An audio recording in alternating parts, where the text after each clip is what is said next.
How to apply for a credit card so you'll get approved. When and how you apply for a credit card can make all the difference in your credit limit, terms, and even whether you are approved. Some factors you can't really change, such as a history of bankruptcy or missed payments. Some require a change in behavior. But some can be altered just before you apply, and a little planning can help you qualify for the credit card you want. 4 tips on applying for a credit card. 1. Get your finances in shape.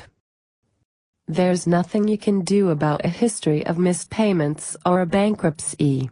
Thankfully, your credit score considers your most recent behavior more important than what happened 3 or 5 years ago. If you show that you've cleaned up your previously spotty payment history, credit card companies are more likely to consider your application. This means keeping current on all your debts, not just credit card debt. Personal, auto, and other loans all count towards your score. Plus, stay away from cash advances and going over your credit limit. 2. Don't apply for too many cards at once.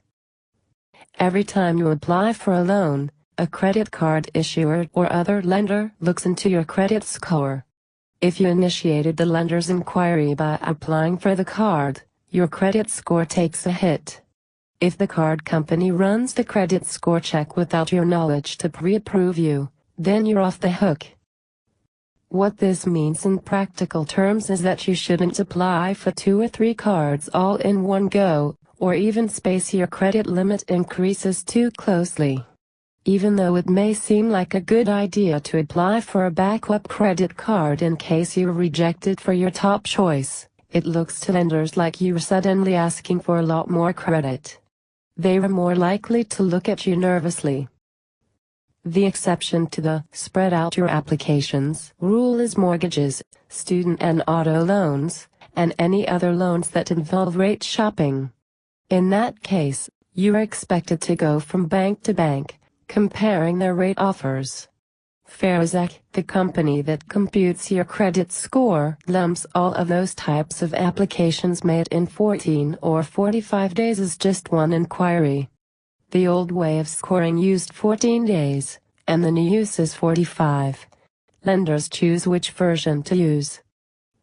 3. Lower your debt utilization ratio. One of the best ways to prove your creditworthiness is showing that even though you're trusted with credit, you aren't relying on it. The way to demonstrate this is by lowering your debt utilization ratio, or the amount of credit you're using compared to all the credit available to you. For example, if you have 2 credit cards with $5,000 limits and you carry $1,000 of debt on one and $4,000 on the other, your debt utilization ratio is 50%. Generally, 30% or less is considered a healthy ratio. When you apply for your card, make sure you haven't racked up a lot of debt on your cards.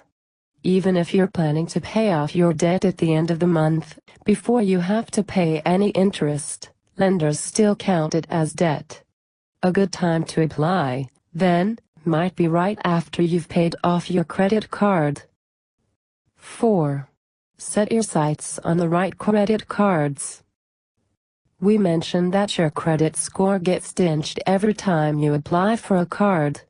You can minimize your applications by having realistic expectations about what you'll qualify for. You probably won't get the Amex Platinum with a 650 FICO score.